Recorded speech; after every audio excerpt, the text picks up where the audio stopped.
Флеш вестите завршија, сега е време да зборуваме за една убава тема, односно да испромовираме настан кој што веќе скопјани го познаваат. Ова година трета поред ќе се одржи Скопје Light Art District, настан кој што се базира на уметноста. Ќе гледаме проекции на не неколку, туку многу локации низ целиот град.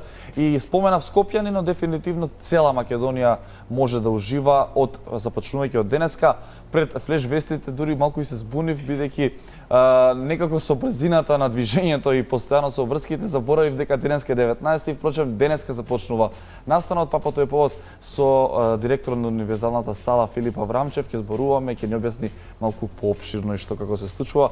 Добро утро и ви благодарам што прифативте да гостувате. Добро утро и добро утро на сите гледачи кои што не гледаат денеска. Како што кажав, Скопје Light Art District трета година поред. Оваа година малку поразлично од изминатите, требаше да се одржи во мај, но дојде конечно време во август. Како течеа подготовките, бидејќи денеска треба да стартува? Па да, за ова трето издание на Скопје Light Art District се спремаме уште од декември. Така што повикот за артисти беше пуштен, мислам дека негде на средината на јануар, некаде веќе во февруар избравме голем дел од артистите, почнавме подготовки, све требаше да се одржи при крајот на мај, но за познати причини тоа све се пролонгира на неодредено време, не знаевме точно кога ќе го направиме и дали воопшто ќе се случи, но кога излегува протоколите на владата, решивме дека имаме шанс, имаме можност да го направиме, бидејќи се тргнавме од оние локации кои што се во затворен простор.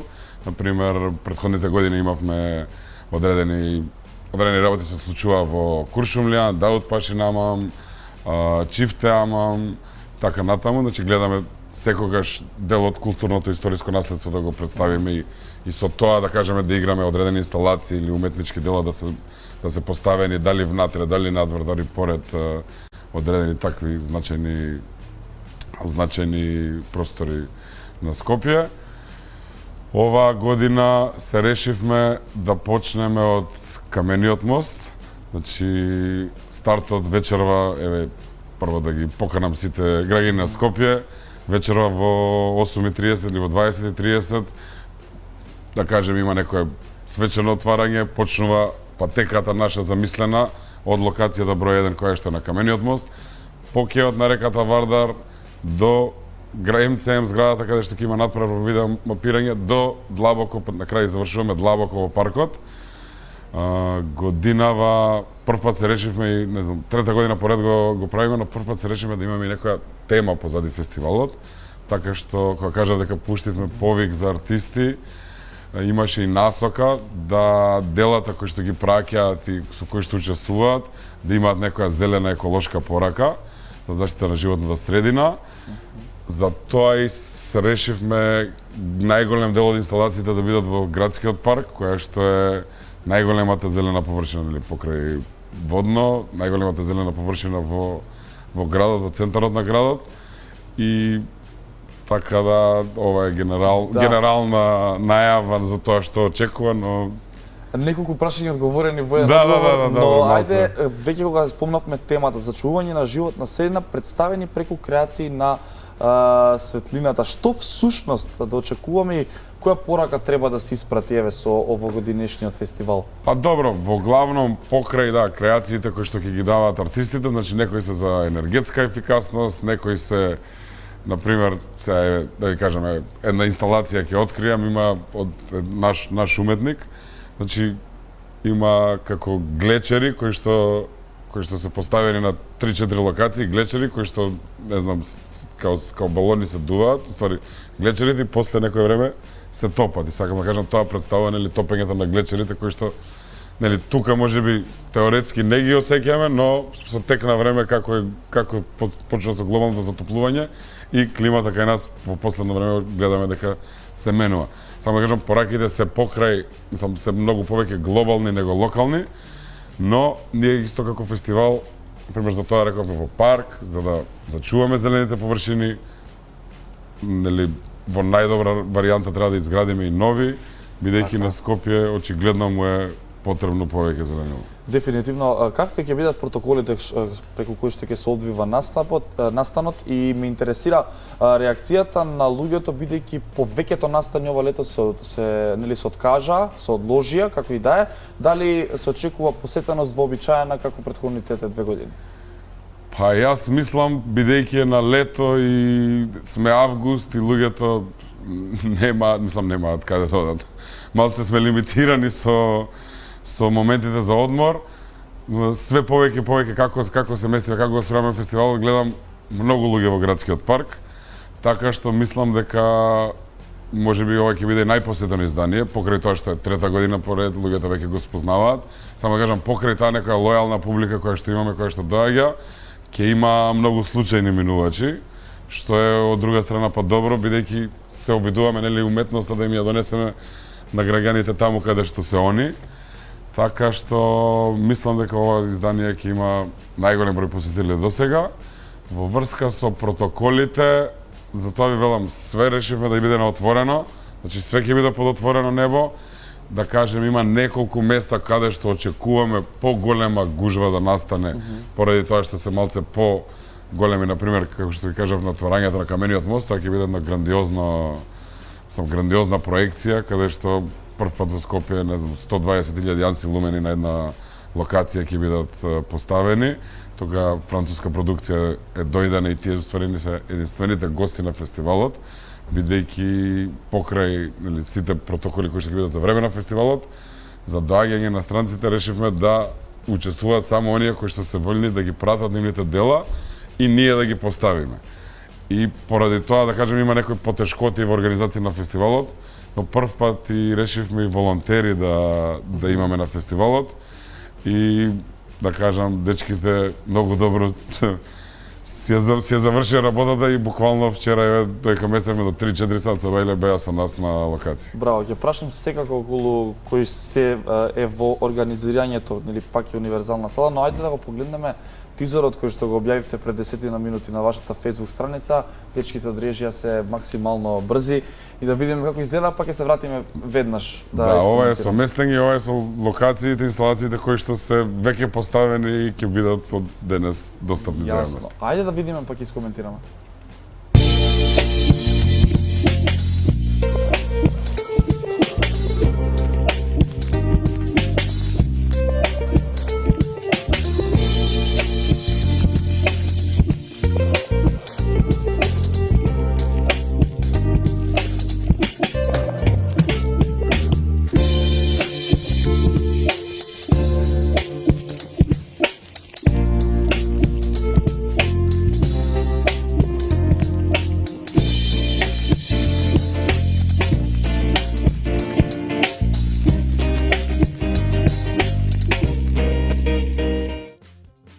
Да, убаво изгледа, ова се веќе подготвени локации, така ова е снимано вчера?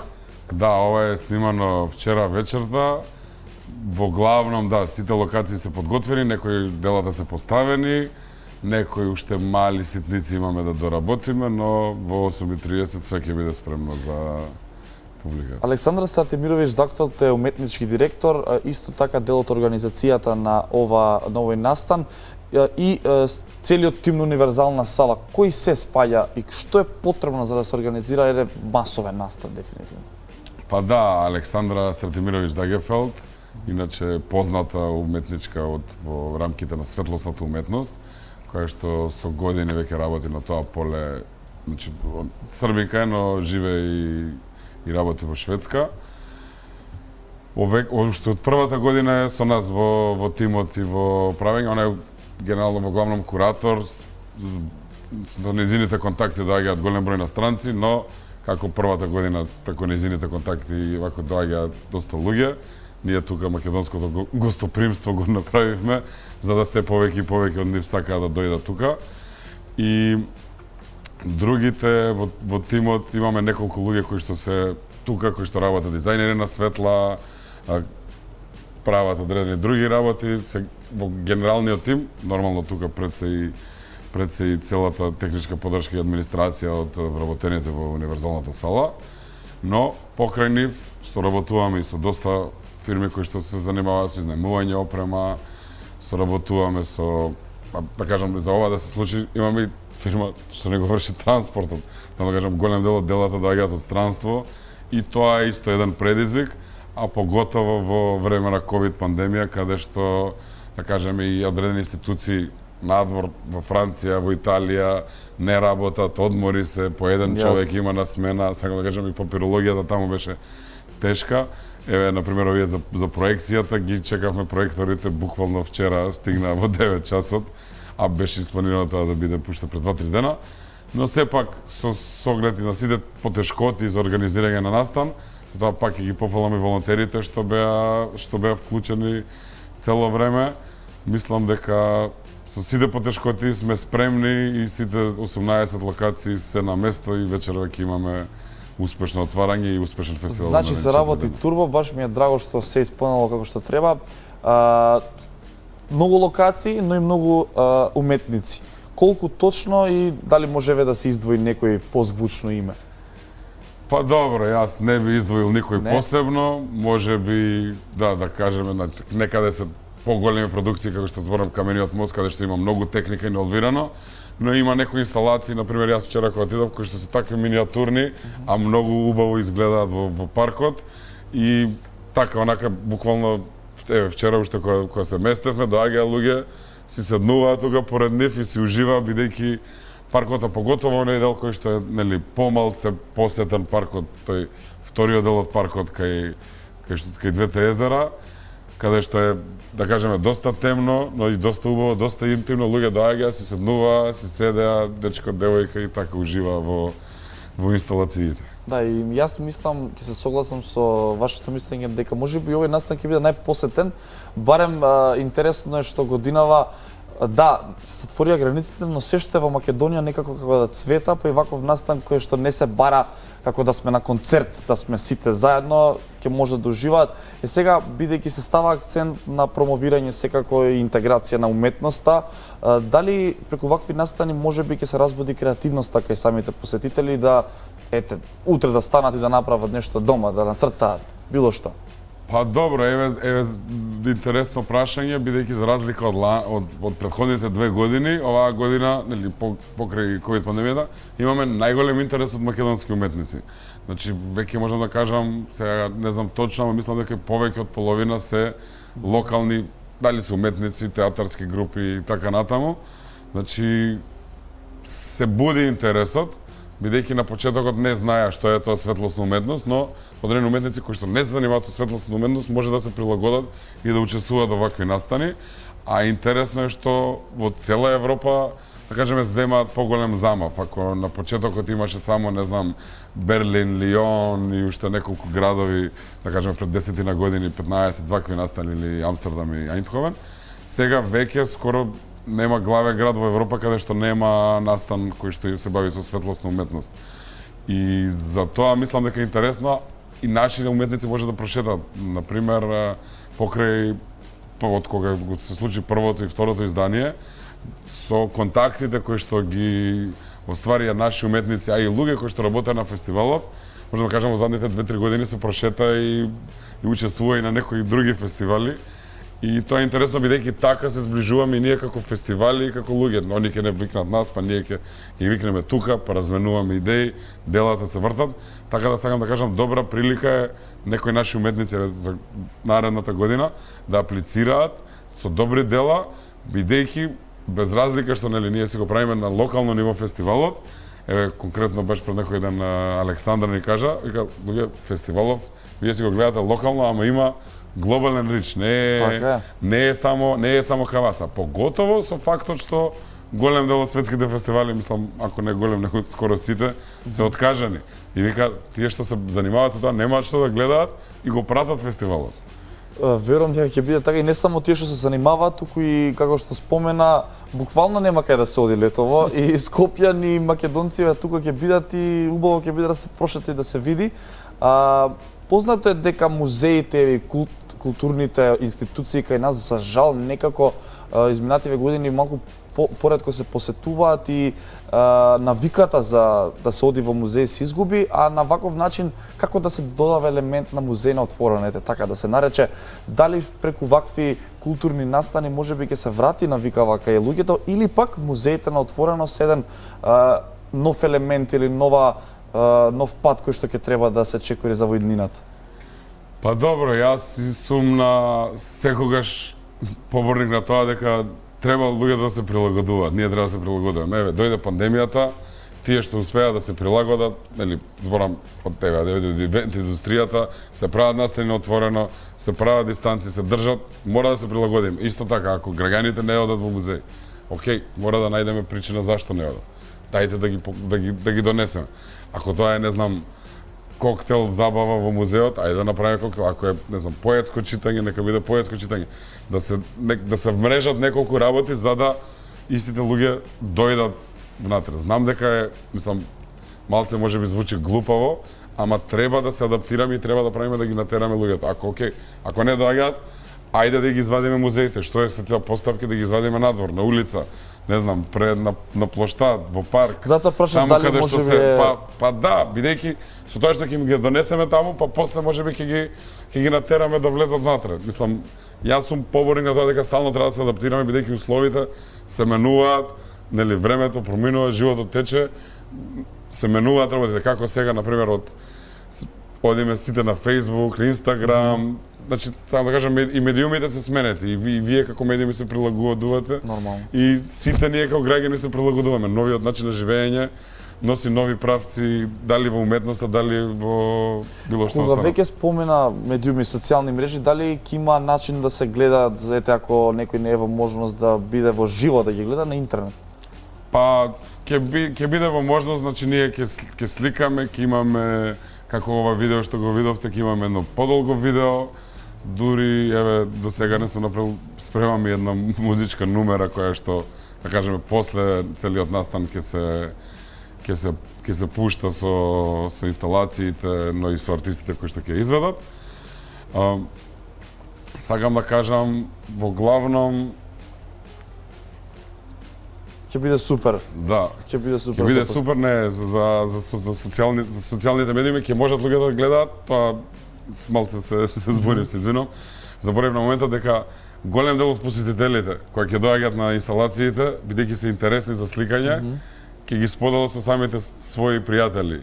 Сакам да кажам, без разлика тоа ние што ќе правиме, мислам дека граѓаните сами меѓу себе ќе се ги споделат и еве тие што нема да можат да присуствуваат, ќе ги доживеат преку своите најблиски. Верувам дека така, како за крај на разговорот, ете, што посебно би препорачале на гледачите, можеби има некои што се плашат да одат поради ситуацијата. Како за крај на разговорот, ете, што би препорачале? Ништо, тоа е апелот од сите, носиме маски, се шетаме, прошетка, мислам, нели, сите Држиме дистанца, значи пред се, почувајќи од себе си, држиме дистанца, но да се вратиме и се грижиме за животната околина. За време на патеката не фрламе ѓубре, сме фини, доаѓаме, не одиме со кола, доаѓаме со точак, пешки, ја шетаме патеката е отприлика, да кажеме, ако убаво ги разгледате сите локации, околу 1 час прошетка, и да кажеме и со тоа правиме, еве, малце и за здравјето, граѓаните малце да прошетаат, да видат неколку инсталации, така, саат и половина прошетка, нека дојдат во наредните 4 дена, да се дружиме нормално на дистанца. Дефинитивно, господине Филип Аврамчев, ви благодарам што бевте денеска гостин и ви посакувам многу среќа и успешна работа и дај Боже да бидете најпосетен, секако запазено со мерките. Ви благодарам и ве поканувам вечера во 8:30 на Камениот мост.